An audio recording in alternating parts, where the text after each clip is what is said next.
ప్రభువు నామానికి స్తోత్రం. ప్రతిరోజు వినడం ద్వారా ఒక సంవత్సరానికి బైబిల్ చదవడానికి ఈ ఛానల్ సహాయపడుతుంది. Please subscribe and support. హృదయపూర్వక ధన్యవాదాలు. నేటి వేద భాగం దినవృత్తాంతముల 2వ గ్రంథము 1వ అధ్యాయము. దావీదు కుమారుడైన సొలొమోను తన రాజ్యమందు స్థిరపరచబడగా అతని దేవుడైన యెహోవా అతనితో కూడా ఉండి అతనిని బహుగనుడైన రాజునుగా చేసెను. యెహోవా సేవకుడైన మోషే అరణ్యమందు చేయించిన దేవుని సమాజపు గుడారము గిబియోను నందుండెను గనుక సొలొమోను సహస్రాధిపతులకును శతాధిపతులకును న్యాయాధిపతులకును ఇశ్రాయేలీల పితరుల ఇండ్లకు పెద్దలైన వారికందరికిని అనగా ఇశ్రాయేలీలకందరికిని ఆజ్ఞ ఇయ్యగా సమాజకులందరూ సొలొమోనుతో కూడా కలిసి గిబియోను నందుండు బలిపీఠము నొద్దకు పోయిరి. దావీదు దేవుని మందసమును కిర్యత్యారీము నుండి తెప్పించి యెరూషలేమునందు దాని కొరకు గుడారము వేసి తాను సిద్ధపరిచిన స్థలమున నుంచెను. హూరు కుమారుడైన ఊరికి పుట్టిన బెసలేలు చేసిన ఇత్తడి బలిపీఠము అక్కడ యెహోవా నివాస స్థలము ఎదుట ఉండగా సొలొమోనును సమాజపు వారును దాని యొద్ద విచారణ చేసిరి.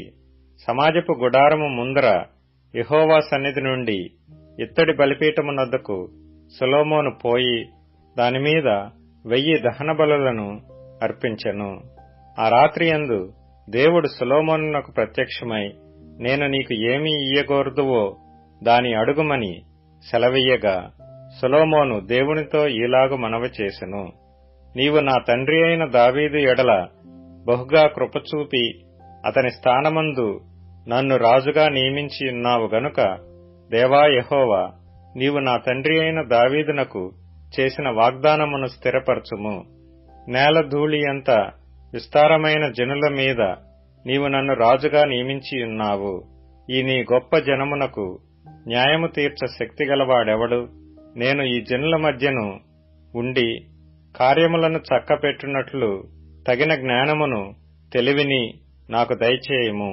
అందుకు దేవుడు సొలొమోనుతో ఈలాగు సెలవిచ్చెను, నీవు ఈ ప్రకారము యోచించుకొని ఐశ్వర్యమునైనను సొమ్మునైనను ఘనతనైనను నీ శత్రువుల ప్రాణమునైనను దీర్ఘాయువునైనను అడుగక నేను నిన్ను వారి మీద రాజుగా నియమించిన నా జనులకు న్యాయము తీర్చుటకు తగిన జ్ఞానమును తెలివిని అడిగియున్నావు. కాబట్టి జ్ఞానమును తెలివియు నీకియ్యబడును. నీకన్నా ముందుగానున్న రాజులకైనను నీ తర్వాత వచ్చు రాజులకైనను కలుగని ఐశ్వర్యమును సొమ్మును ఘనతను నీకిచ్చెదను అని చెప్పెను. పిమ్మట సొలొమోను గిబియోనులో నుండు సమాజపు గుడారము ఎదుటనున్న బలిపీఠమును విడిచి యెరూషలేమునకు వచ్చి ఇశ్రాయేలీలను ఏలుచుండెను. సొలొమోను రథములను గుర్రపు రౌతులను సమకూర్చెను. 1400 రథములను 12,000 గుర్రపు రౌతులను అతనికి ఉండెను. వీరిలో కొందరిని అతడు రథములుండు పట్టణములలో ఉంచెను, కొందరిని తన రాజు సన్నిధిని ఉండుటకు యెరూషలేములో ఉంచెను. రాజు యెరూషలేమునందు వెండి బంగారములను రాళ్లంత విస్తారముగాను సరళమ్రాణులను షెఫేలా ప్రదేశముననున్న మేడి చెట్లంత విస్తారముగాను సమకూర్చెను. సొలొమోనునకుండు గుర్రములు ఐగుప్తులో నుండి తేబడెను. రాజు వర్తకులు ఒక్కొక్క గుంపునకు నియామకమైన ధరనిచ్చి గుంపులు గుంపులుగా కొని తెప్పించిరి. వారు ఐగుప్తు నుండి కొని తెచ్చిన రథమొకటింటికి 600 తులముల వెండియు గుర్రమొకటింటికి 150 తులముల వెండియు నిచ్చిరి. హిత్తీయుల రాజులందరి కొరకును సిరియా రాజుల కొరకును వారు ఆ ధరకే వాటిని తీసుకొనిరి. దినవృత్తాంతముల 2వ గ్రంథము 2వ అధ్యాయము.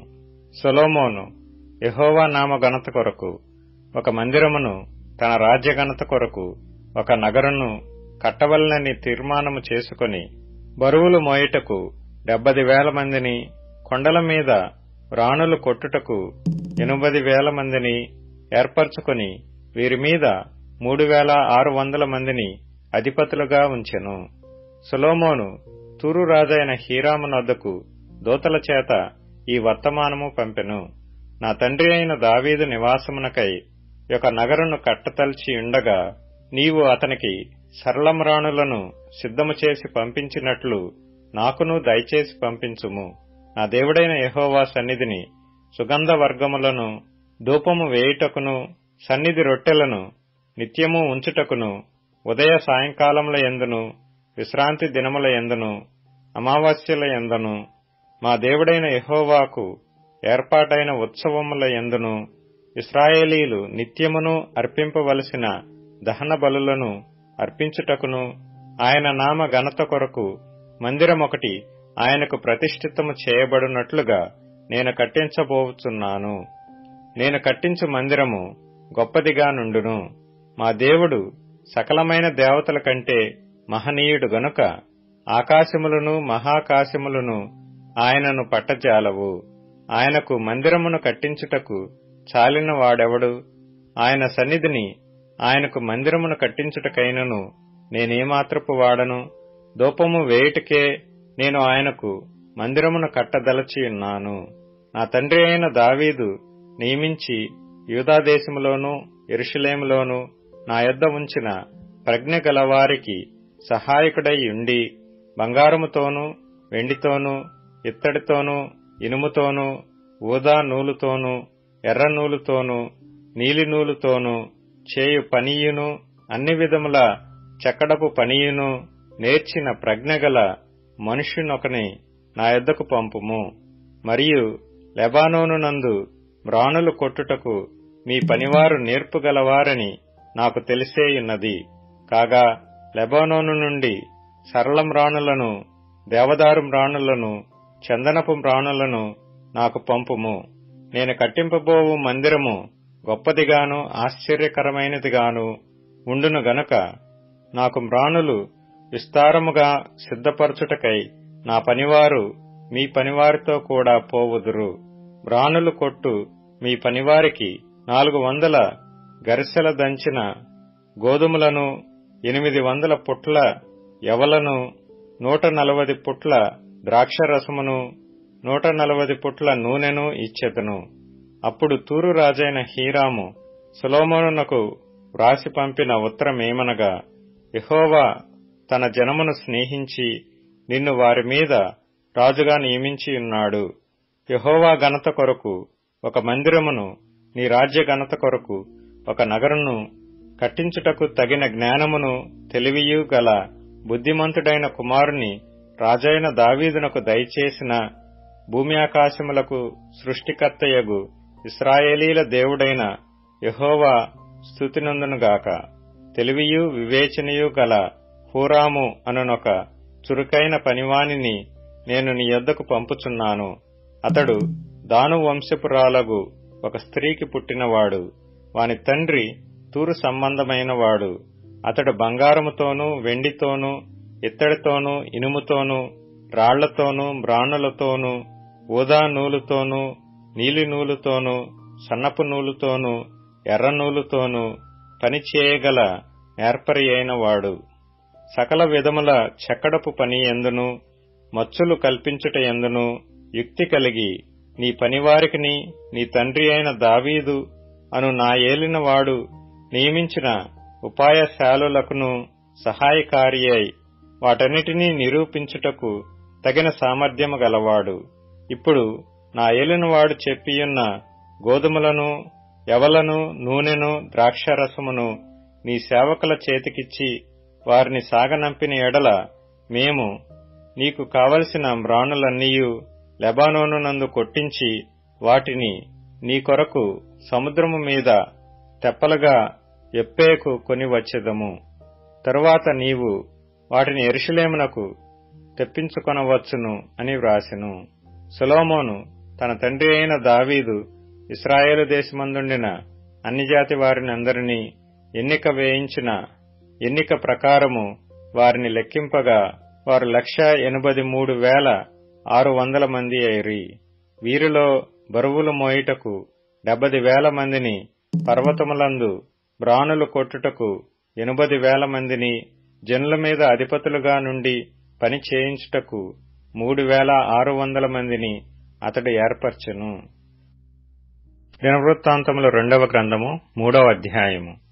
తరువాత సొలొమోను యెరూషలేములో తన తండ్రి అయిన దావీదునకు యెహోవా ప్రత్యక్షమైనప్పుడు మోరియా పర్వతమందు దావీదు సిద్ధపరిచిన స్థలమున యెబూసీయుడైన ఒర్నాను కళ్లమందు దావీదు ఏర్పరిచిన స్థలమున యెహోవాకు ఒక మందిరమును కట్టనారంభించెను.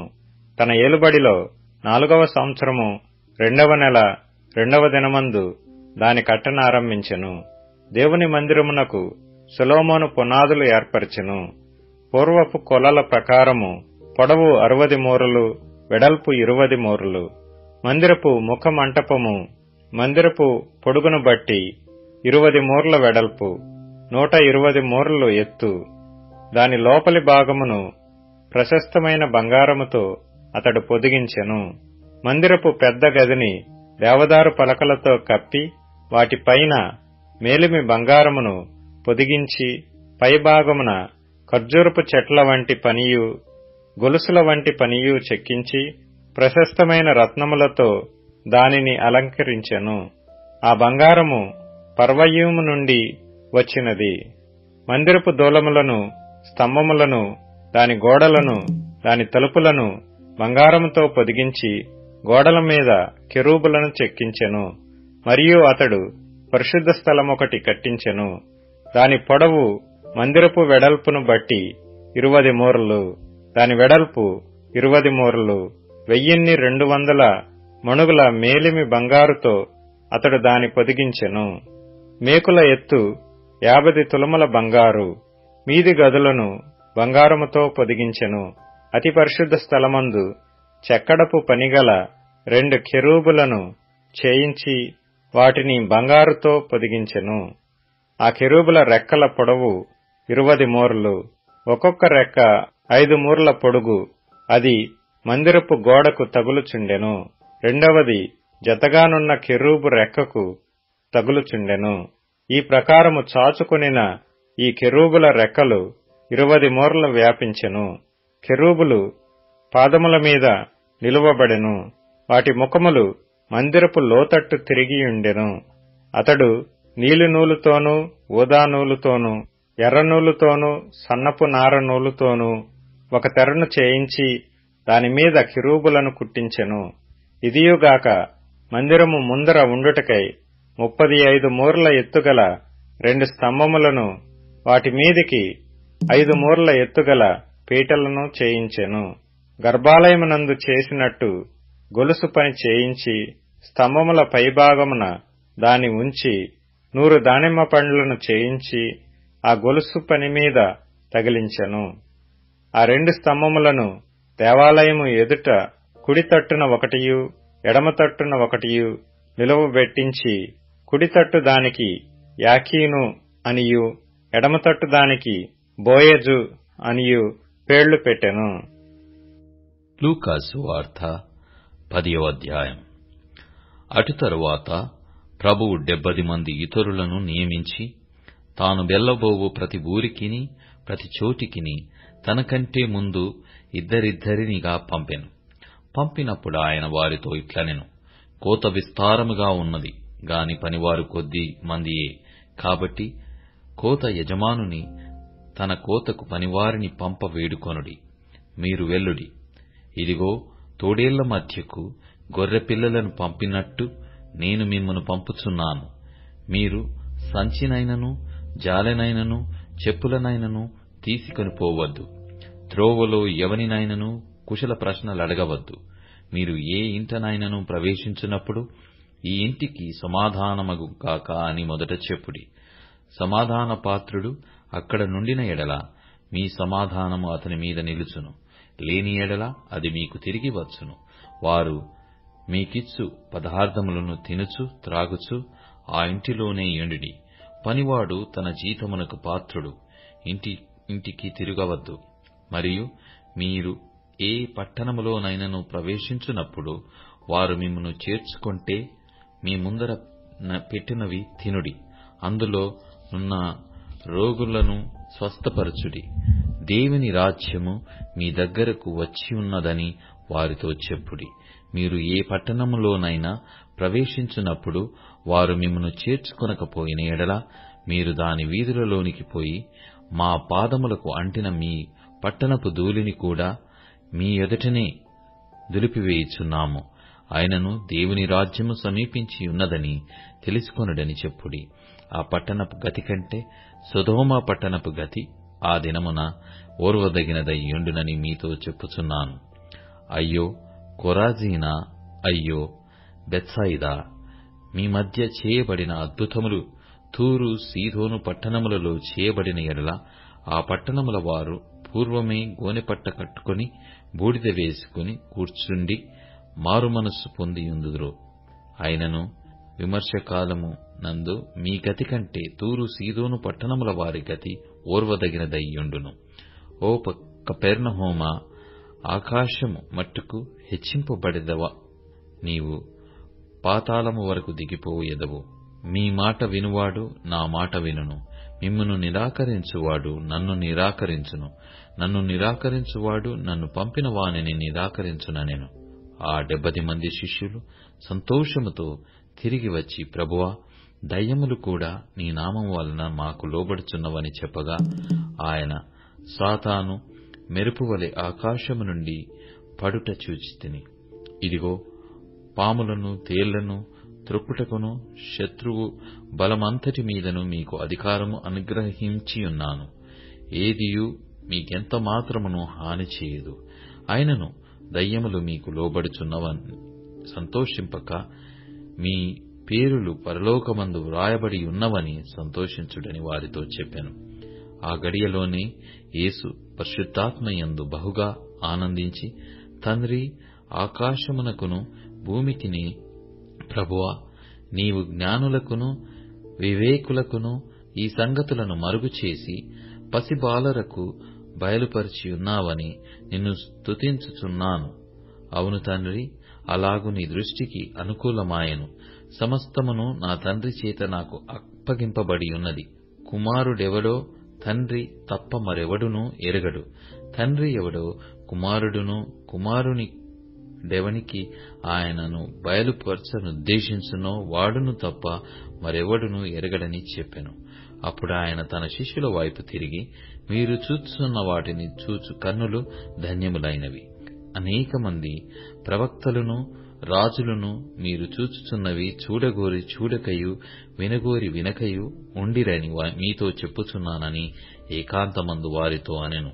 ఇదిగో, ఒకప్పుడు ధర్మశాస్త్రోపదేశకుడు లేచి, బోధకుడా, నిత్య జీవమునకు వారసుడనగుటకు నేనేమి చేయవలెనని ఆయనను శోధించుచు అడిగెను. అందుకాయన, ధర్మశాస్త్రమందేమి వ్రాయబడి ఉన్నది, నీవేమి చదువుచున్నావని అతనిని అడగగా, అతడు, నీ దేవుడైన ప్రభువును నీ పూర్ణ హృదయముతోనూ, నీ పూర్ణ మనస్సుతోనూ, నీ పూర్ణ శక్తితోనూ, నీ పూర్ణ వివేకముతోనూ ప్రేమింపవలెననియు, నిన్ను వలె నీ పొరుగువారిని ప్రేమింపవలెననియు వ్రాయబడి ఉన్నదని చెప్పాను. అందుకాయన, నీవు సరిగా ఉత్తరమిచ్చితివి, అలాగు చేయుము, అప్పుడు జీవించెదవని అతనితో చెప్పాను. అయితే తాను నీతిమంతుడైనట్టు కనబరుచుకొనగోరి అతడు, అవును కాని నా పొరుగువాడెవడని యేసునడిగాను. అందుకు యేసు ఇట్లనెను, ఒక మనుష్యుడు యెరూషలేము నుండి యెరికో పట్టణమునకు దిగి వెళ్ళుచు దొంగల చేతిలో చిక్కెను. వారు అతని బట్టలు దోచుకుని అతని కొట్టి కొరప్రాణముతో విడిచిపోయిరి. అప్పుడొక యాజకుడు ఆ త్రోవను వెళ్ళుట తటస్థించెను. అతడు అతనిని చూచి ప్రక్కగా పోయెను. అలాగుననే లేవీయుడొకడు ఆ చోటికి వచ్చి చూచి ప్రక్కగా పోయెను.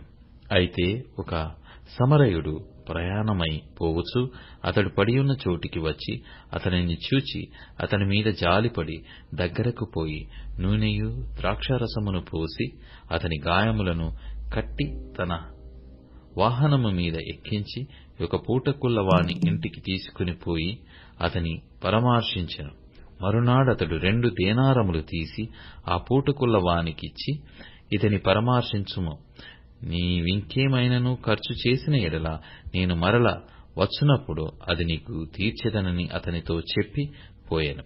కాగా ఆ దొంగల చేతిలో చిక్కిన వానికి ఈ ముగ్గురిలో ఎవడు పొరుగువాడాయనని నీకు తోచుచున్నదని యేసు అడగగా అతడు అతని మీద జాలిపడిన వాడే అనెను. అందుకు యేసు, నీవును వెళ్లి అలాగు చేయుమని అతనితో చెప్పెను. అంతట వారు ప్రయాణమై పోవుచుండగా ఆయన యొక్క గ్రామంలో ప్రవేశించెను. మార్త అను ఒక స్త్రీ ఆయనను తన ఇంట చేర్చుకొనెను. ఆమెకు మరియా అను సహోదరి ఉండెను. ఈమె యేసు పాదముల యొద్ద కూర్చుండి ఆయన బోధ వినుచుండెను. మార్త విస్తారమైన పని పెట్టుకొనుట చేత తొందరపడి ఆయన యొద్దకు వచ్చి, ప్రభువా, నేను ఒంటరిగా పనిచేయుటకు నా సహోదరి నన్ను విడిచిపెట్టినందున నీకు చింత లేదా? నాకు సహాయం చేయమని ఆమెతో చెప్పుమనెను. అందుకు ప్రభు, మార్తా మార్తా, నీవనేకమైన పనులను గూర్చి విచారము కలిగి తొందరపడుచున్నావు గాని అవసరమైనది ఒకటే. మరియ ఉత్తమమైన దానిని ఏర్పరచుకొనెను, అది ఆమె యొద్ద నుండి తీసివేయబడదని ఆమెతో చెప్పెను. సామెతల గ్రంథం 30వ అధ్యాయము.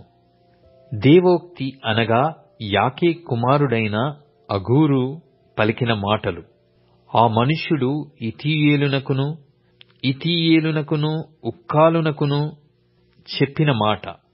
నిశ్చయముగా మనుషులలో నా వంటి పశుప్రాయుడు లేడు. నరులకున్న వివేచన నాకు లేదు. నేను జ్ఞానాభ్యాసము చేసి కొన్నవాడను కాను. పరిశుద్ధ దేవుని గూర్చిన జ్ఞానము పొందలేదు. ఆకాశమునకెక్కి మరల దిగినవాడెవడు? తన పిడికిళ్లతో గాలిని పట్టుకున్నవాడెవడు? బట్టలో నీళ్లు మూటకట్టినవాడెవడు? భూమి యొక్క దిక్కులన్నిటినీ స్థాపించిన వాడెవడు? ఆయన పేరేమో, ఆయన కుమారుని పేరేమో నీకు తెలిసియున్నదా? దేవుని మాటలన్నీయు పుటము పెట్టబడినవే. ఆయనను ఆశ్రయించు వారికి ఆయన కేడెము. ఆయన మాటలతో ఏమీయు చేర్చకము. ఆయన నిన్ను గద్దించునేమో, అప్పుడు నీవు అబద్ధికుడవగుదువు. దేవా, నేను నీతో 2 మనవులు చేసుకొనుచున్నాను. నేను చనిపోకముందు వాటిని నాకనుగ్రహింపుము. వ్యర్థమైన వాటిని, అబద్ధములను నాకు దూరముగా నుంచుము. పేదరికమునైనను ఐశ్వర్యమునైనను నాకు దయచేయకుము. తగినంత ఆహారము నాకు అనుగ్రహింపుము. ఎక్కువైన ఎడల నేను కడుపు నిండిన వాడనై నిన్ను విసర్జించి యెహోవా ఎవడని అందునేమో, లేక బీదనై దొంగిలి నా దేవుని నామమును దూషింతునేమో. దాసుని గూర్చి వాని యజమానునితో కొండెములు చెప్పకుము, వాడు నిన్ను శపించును. ఒకవేళ నీవు శిక్షార్హుడవగుదువు. తన తండ్రిని శపించుచు తల్లిని దీవించని తరము కలదు. తమ దృష్టికి తాము శుద్ధులై తమ మాలిన్యము నుండి కడగబడని వారి తరము కలదు. కన్నులు నెత్తికి వచ్చిన వారి తరము కలదు. వారి కనురెప్పలు ఎంత పైకెత్తబడి ఉన్నవి! దేశములో ఉండుటకు వారు దరిద్రులను మృంగునట్లును, మనుష్యులలో ఉండకుండా బీదలను నశింపజేయునట్లును, ఖడ్గము వంటి పళ్ళును కత్తుల వంటి దవడపళ్ళును గలవారి తరము కలదు. జలగకు ఇమ్ము ఇమ్ము అను కూతురులిద్దరు కలరు. తృప్తిపడనివి 3 కలవు, చాలును అని పలకనివి 4 కలవు. అవేవనగా పాతాళము, కనని గర్భము, నీరు చాలును అనని భూమి, చాలును అనని అగ్ని. తండ్రిని అపహసించి తల్లి మాట విననొల్లని వాని కన్ను లోయకాకులు పీకును. పక్షిరాజు పిల్లలు దానిని తినును. నా బుద్ధికి మించినవి 3 కలవు, నేను గ్రహింపలేనివి 4 కలవు. అవేవనగా అంతరిక్షమున పక్షిరాజు జాడ, బండమీద సర్పము జాడ, నడి సముద్రమున ఓడ నడుచు జాడ, కన్యకతో పురుషుని జాడ. జారిని యొక్క చర్యయును అట్టిదే. అది తిని నోరు తుడుచుకొని, నేను ఏ దోషము ఎరగనను. భూమిని వణికించునవి 3 కలవు, అది మోయలేనివి 4 కలవు. అవేవనగా రాజరికమునకు వచ్చిన దాసుడు, కడుపు నిండా అన్నము కలిగిన మూర్ఖుడు, కుంటకురాలయ్యుండి పెళ్లి అయిన స్త్రీ, యజమానురాలికి హక్కుదారురాలైన దాసి. భూమి మీద చిన్నవి 4 కలవు, అయినను అవి మిక్కిలి జ్ఞానము గలవి. చీమలు బలములేని జీవులు, అయినను అవి వేసవిలో తమ ఆహారమును సిద్ధపరచుకొనును. చిన్న కుందేళ్లు బలములేని జీవులు, అయినను అవి పేట సందులలో నివాసములు కల్పించుకొనును. మిడతలకు రాజు లేడు, అయినను అవన్నీ పంక్తులు తీరి సాగిపోవును. బల్లిని చేతితో నీవు పట్టుకొనగలవు, అయినను రాజుల గృహములలో అది యుండును. డంబముగా నడుచునవి 3 కలవు, ఠీవితో నడుచునవి 4 కలవు. అవేవనగా ఎల్ల మృగములలో పరాక్రమము గలదై ఎవనికైనా భయపడి వెనుకకు తిరగని సింహము, షోణంగి కుక్క, మేకపోతు, తన సైన్యమునకు ముందు నడుచున్న రాజు. నీవు బుద్ధిహీనుడవై అతిశయపడి యుండిన ఎడల, కీడు యోచించి యుండిన ఎడల, నీ చేతితో నోరు మూసుకొనుము. పాలు తరచగా వెన్న పుట్టును, ముక్కు పిండగా రక్తము వచ్చును, కోపము రేపగా కలహము పుట్టును. ఇప్పుడు tune in, Spotify, Amazon music మరియు యూట్యూబ్ మ్యూజిక్ లో కూడా అందుబాటులో ఉంది. Please follow us.